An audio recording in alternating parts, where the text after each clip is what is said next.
স্বাগতম সুপ্রিয় শিক্ষার্থীবৃন্দ, তোমাদের জন্য নিয়ে আসছি সুন্দর একটা অঙ্ক। চট্টগ্রাম বোর্ড 2025 সালে প্রোগ্রামিং থেকে যে অঙ্কটা আসছিল, উপরে আমাদের একটা ত্রিভুজ দেওয়া আছে। ত্রিভুজের নিচের যে বাহুটা আছে এর মান হচ্ছে এক্স, এটা হচ্ছে ওয়াই আর এটা হচ্ছে জেড। আমাদের যাদের কাছে এই প্রশ্নটা নেই তারা স্ক্রিনশট দিয়ে রাখো। প্রথম প্রশ্ন বলছে মেশিন ভাষা কি, আর খতে বলছে ডিবাগিং একটি অত্যাবশ্যকীয় কাজ ব্যাখ্যা করো। গতে বলছে যে উদ্দীপকে উল্লেখিত চিত্রটির পরিসীমা নির্ণয় প্রোগ্রামের অ্যালগরিদম লেখো, এটা অ্যালগরিদম। আর সর্বশেষ গহাতে বলছে উদ্দীপকে উল্লেখিত চিত্রটির ক্ষেত্রফল নির্ণয়ের জন্য সি ভাষায় প্রোগ্রাম লিখতে বলছে। অনেকের কাছে এই প্রোগ্রামিং চ্যাপ্টারটি খুব কঠিন মনে হয়। বাবুল আইসিটি ক্লাস এই ইউটিউব চ্যানেলটা প্রত্যেকটা ভিডিওতে প্রোগ্রামিং এর যত অঙ্ক আছে সুন্দরভাবে উপস্থাপন করার চেষ্টা করেছি। শুরু করি। কতে বলছে মেশিন ভাষা কি, এই প্রশ্নের উত্তরটা সুন্দরভাবে ছবি করে ভিডিওর নিচে দেওয়া আছে, দেখলেই বুঝতে পারবে।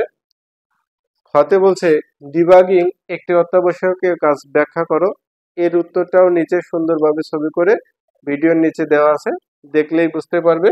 গটা আমি করাচ্ছি। গটা হচ্ছে অঙ্ক। উদ্দীপক উল্লেখিত ত্রিভুজটির চিত্রটির পরিসীমা নির্ণয় প্রোগ্রামের অ্যালগরিদম লেখো। গ উত্তর দিয়ে তোমরা উপরে একটু লিখে নিও। কি লিখবে? যে উদ্দীপকে উল্লেখিত চিত্রটির পরিসীমা নির্ণয় প্রোগ্রামের অ্যালগরিদম নিচে লেখা হলো। শেষ। এখন শুরু করি। অ্যালগরিদম বিভিন্ন ধাপ থাকে। প্রথম যে ধাপটা আছে এই ধাপটা হচ্ছে ধাপ 1। ওয়ানে আমরা কি করি? শুরু করি। ওয়ানে হচ্ছে প্রোগ্রামটা কি করি? আমরা শুরু করি। গেল।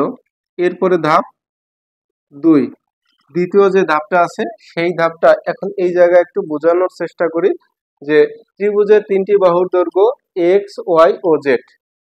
ঠিক আছে? আচ্ছা, এইটা হচ্ছে 3টা বাহুর দৈর্ঘ্য। এখন তুমি বিভিন্ন ভাবে লিখতে পারো, সহজে লিখতে পারো, কঠিন লিখতে পারো।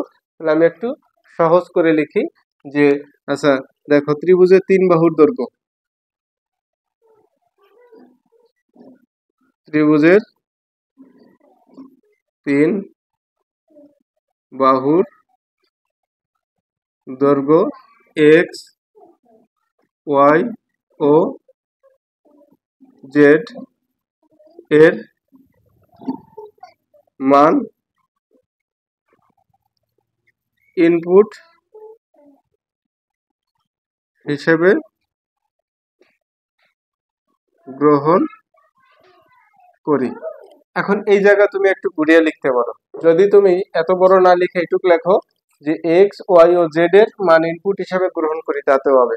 আমার এই চ্যানেলের একটা বৈশিষ্ট্য আছে যে কতটুক দিতে হবে, কতটুক দিতে হবে না, কতটুক বাধ্যতামূলক, সব কিন্তু তোমাদেরকে বলা হয়। ঠিক আছে? অনেক স্টুডেন্ট কিন্তু ছোটখাটো ঝামেলায় পড়ে। ঠিক আছে? যে এই জায়গায় আমি লিখছি ত্রিভুজের 3 বাহুর দৈর্ঘ্য এক্স ওয়াই ও জেড এর মান ইনপুট হিসেবে গ্রহণ করি, তুমি এতটুকু লিখতে পারো, অথবা এক্স ওয়াই জেড এর মান ইনপুট হিসেবে গ্রহণ করে এইটুকু লিখতে পারো। গেল। ধাপ 3 নাম্বার ধাপে ত্রিভুজের পরিসীমা, ত্রিভুজের পরিসীমা এস সমান সমান X plus Y plus Z নির্ণয় করি। এটা হচ্ছে পরিসীমার সূত্র। এখন তুমি যদি লেখো যে এই এস সমান সমান X plus Y plus Z নির্ণয় করি, তাতেও হবে। এটুক যদি নাও লেখো তাতেও হবে, আবার যদি লিখে দাও ভালো হয়। ত্রিভুজের পরিসীমা। গেল। ধাপ 4 নাম্বার ধাপটা। এখন দেখো এই 4 নাম্বার ধাপটা কি হবে? ঠিক আছে? যে আচ্ছা পরিসীমা এস এর মান প্রিন্ট করি। এখানে হবে কি? সহজ। পরিসীমা, এই যে আমাদের কিন্তু এখানে বলা আছে যে পরিসীমা নির্ণয় প্রোগ্রামের অ্যালগরিদম, তার মানে কি আমাদের আউটপুট আসবে কি? এই পরিসীমা এস এর মান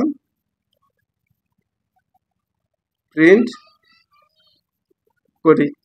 এবার কাজ শুরু করছিলাম, কাজটা কি করব? শেষ করব।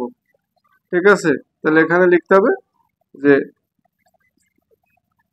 শেষ করি। আমাদের মূল বিষয়বস্তু ছিল যে পরিসীমা নির্ণয় প্রোগ্রামের অ্যালগরিদম। এই জন্য আউটপুটে কি আসছে? পরিসীমা এস এর মানটা কি করি? প্রিন্ট করি। প্রথমে কাজ শুরু করছি, কাজ শেষ করছি। ত্রিভুজের 3 বাহুর দৈর্ঘ্য কি করছে? ইনপুট করছে এক্স ওয়াই জেড। ত্রিভুজের পরিসীমা যে সূত্র যে আছে সেটা নির্ণয় করছি, এস এর মানটা প্রিন্ট করছি, শেষ করছি। শেষ। সর্বশেষ এই ঘতে বলছে যে উদ্দীপকে উল্লেখিত চিত্রটির ক্ষেত্রফল নির্ণয়ের জন্য সি ভাষায় প্রোগ্রাম লেখো। অনেকে কিন্তু ভয়তে করেই না। দেখো কত সহজ। এই ঘ নাম্বার দিয়ে উপরে একটু লিখে দিয়ে উত্তর দিয়ে যে উদ্দীপকে উল্লেখিত চিত্রটির ক্ষেত্রফল নির্ণয়ের জন্য সি ভাষায় নিচে একটি প্রোগ্রাম লেখা হলো। শুরু করি এখন। সহজ আছে, কঠিন না। Hash include stdio.h hash include math.h। এখন তোমাকে বুঝতে হবে যে এই ম্যাথ ডট তো সচরাচর আমরা লিখি না, কেন আসলো? যে আমাদের এখানে কিন্তু বলছে যে ক্ষেত্রফল, ঠিক আছে, এই এরিয়ার যে সূত্র, সেখানে কিন্তু আমাদের এরকম একটা রুট ওভার আসবে। এই রুটের কারণে কিন্তু আমাদের এই math.h এই অপারেটরটা আনতে হয়েছে। ক্লিয়ার? এই রুটের কারণে অনেকে কিন্তু জানে না যে আসলে কি কারণে কোনটা আসে। এরপরে দেখো আমাদের ইন্টিজার মেইন, তারপর হচ্ছে ফার্স্ট ব্র্যাকেট, সেকেন্ড ব্র্যাকেট, এই পর্যন্ত হচ্ছে প্রোগ্রাম কেবল রান করা শুরু করবে। শুরু করার জন্য কিন্তু আমাদের এতটুকু। এখন হচ্ছে আমরা মূল অঙ্কে যাব। সেই মূল অঙ্ক হচ্ছে কি, যে দেখো এখানে যে আমরা সাধারণত কি লিখি ইন্টিজার, কিন্তু এখানে লিখবো কি ফ্লোট। এই ফ্লোট হচ্ছে ভগ্নাংশ, যাকে বলা ফ্র্যাকশন। ফ্র্যাকশন হচ্ছে ভগ্নাংশ। এখন তোমাকে এটা বুঝতে হবে যে এই যে এক্স ওয়াই জেড এর মাধ্যমে আমাদের ক্ষেত্রফল নির্ণয় করতে হবে। সাধারণত এই জায়গাগুলো দেখা যায় যে আমাদের মানটা পূর্ণ সংখ্যা আসে না, কিসে আসে? ভগ্নাংশ আসে। এটা কিন্তু অজানা। এই ছোটখাটো বিষয়গুলো কিন্তু স্টুডেন্টদের কাছে ঝামেলা, যে কখন আমরা এই জায়গায় ইন্টিজার ইউজ করি, কিন্তু আজকে ইউজ করছে কি ফ্লোট। ফ্লোট হচ্ছে ভগ্নাংশ আসতে পারে। দেখা যায় গেছে কি যে আচ্ছা 10 10 আছে, তারপরে এরপর দশমিক দেওয়ার পরে 239 এরকম বিভিন্ন কিছু থাকতে পারে। এইবার এখানে আমাদের কি কি আসবে? ফ্লোট হচ্ছে এক্স, তারপর হচ্ছে কি ওয়াই জেড, ঠিক আছে, তারপর হচ্ছে কি এস, আর একটা কি আসবে এরিয়া। এরিয়া এই যে আমাদের এগুলো হচ্ছে সব ভেরিয়েবল। এই এক্স ওয়াই জেড এর কোনো মানটা কিন্তু আমরা জানি না, এটা কি ভগ্নাংশে থাকতে পারে। তারপর এস এর মান, পরিসীমার যে মানটা, এটি আছে কি ক্ষেত্রফল। এই যে মানগুলো, এই তিনটা হচ্ছে আমাদের ইনপুট, আর এই দুইটা কি হবে? বের হবে। অর্থাৎ এই দুইটা আমাদের ভগ্নাংশ বের হতে পারে। এই কারণে আমরা এখানে কি লিখছি? ফ্লোট লিখছি। এরপরে আমাদের আসবে কি, এইটুকু হচ্ছে আমরা কি করলাম, প্রোগ্রামটা রান করার জন্য এতটুকু। আসলে তোমার ধাপগুলো মনে রাখতে হবে। এরপরে আমাদের আসবে কি প্রিন্ট এফ। এই প্রিন্ট এফ এ enter the value of X Y Z inverted comma, এই দেখো enter the value of X Y Z. এই যে এক্স ওয়াই জেড এই তিনটার ভ্যালু আমরা কিন্তু ইনপুট হিসাবে নেব। এই যে তিনটা আছে, এই তিনটার ভ্যালু ইনপুট হিসাবে আমরা কি করব? গ্রহণ করব। আর গ্রহণ করার জন্য আমাদের কি আনতে হবে? স্ক্যানএফ।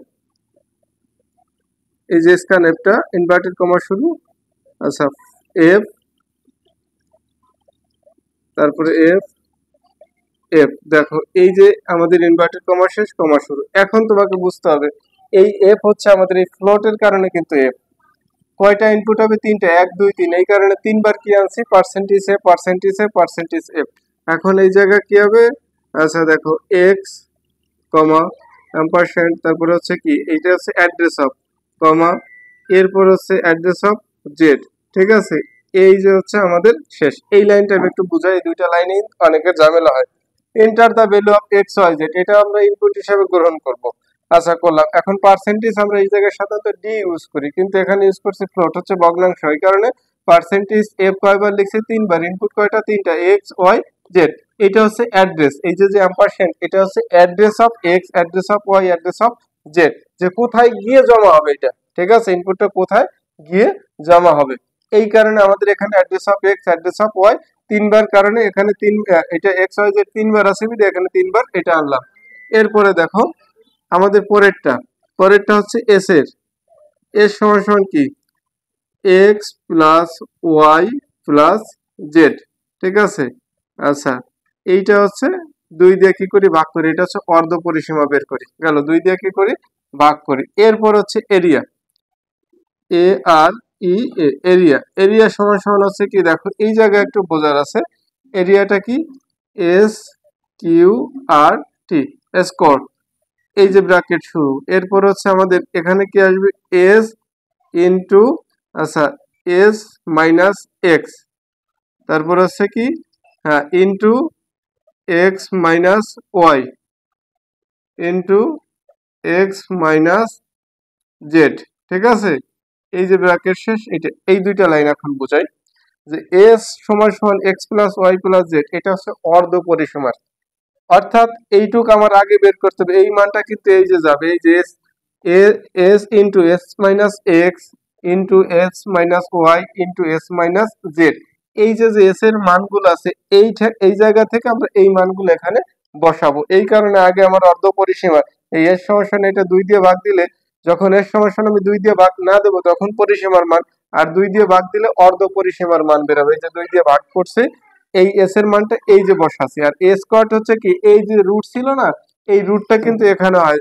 যখন আমরা জেনারেল ম্যাথ করি তখন কিন্তু আমরা এই জায়গায় রুট ওভার দিয়ে এইভাবে লিখে দিই, এই রুট এখানে, এই আমাদের আইসিটির অঙ্কে রুট এখানে দেওয়া যাবে না, এই কারণে লিখতে হবে কি স্কোয়ার। স্কোয়ার হচ্ছে রুট, এটা দিলে এই হচ্ছে আমাদের সূত্রটা, এরিয়া। এরিয়া মানে ক্ষেত্রফলের সূত্র।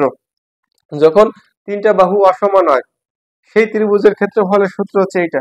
এটা আমরা কিসে করি, জ্যামিতিতে করি, যে যে ত্রিভুজের তিনটা বাহু কি অসমান, তার যে ক্ষেত্রফলটা হয় সেইটা, এখানে শুধু কি দেয়, রুট। এরপরে দেখো আমাদের এখন লিখতে হবে কি, প্রিন্ট এফ।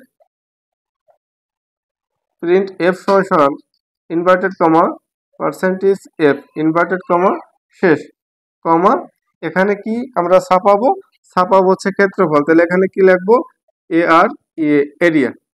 এই যে কিন্তু আমরা এখন ছাপিয়ে দিলাম, এটি হলো প্রিন্ট এফ। সর্বশেষ ফলাফলটা কি করছি, এখানে এফ দিছি কেন, যেহেতু এটা ফ্লোট, এই যে এখানে, আচ্ছা, ইনভার্টেড কমার ভিতরে পার্সেন্টেজ এফ, আমরা কি ছাপাবো, এরিয়া। এরিয়া মানে ক্ষেত্রফল।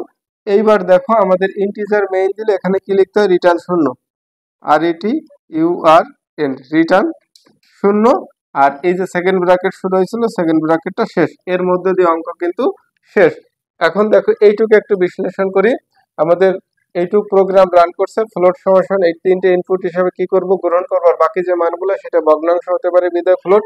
প্রিন্ট এফে তিনটা মান আমরা কি করব, অ্যাকসেপ্ট করব বিদায় এই তিনটা আমরা কি করছি, স্ক্যানএফ এর মাধ্যমে, আচ্ছা, অ্যাকসেপ্ট করছে। এই যে অ্যাড্রেস অফ গেল, এরপরে এস এর সূত্র, অর্ধ পরিসীমার সূত্র, এরিয়ার যে সূত্রটা আছে ক্ষেত্রফলের, এই যে সেই সূত্রটা প্রিন্ট করছে, এরিয়া, রিটার্ন শূন্য, শেষ। ধন্যবাদ সকলকে, যারা নতুন সাবস্ক্রাইব করো।